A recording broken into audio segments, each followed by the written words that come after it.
arritje kjo për Kosovën, mendoni? Arritje shumë e madhe, është një arritje që nuk është lobuar.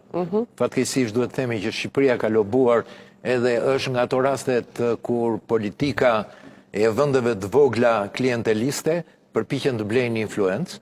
Dhe këtë nuk e them unë, nuk e thonë analistë të tjerë, është në Kongresin Amerikan, që 22 fuqit ku përfshihen vendet arabe ose vende me autokraci që blejnë influencë në Shtëpinë e Bardhë. Edhe kjo është një raport zyrtar i 2 viteve më përpara në Kongresin Amerikan.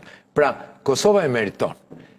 Çështja e diplomacisë personale ka merit veçanta edhe zonja Vjosa Osmani, presidentja e Republikës, është një diplomate që mendoj e ka realizuar në funksion të interesave saj kombëtare, por edhe të një politike të qëndrueshme, tepër rezultative që ka bërë kryeministri Kurti. Domethënë është një binom që po merr rezultatet e duhura.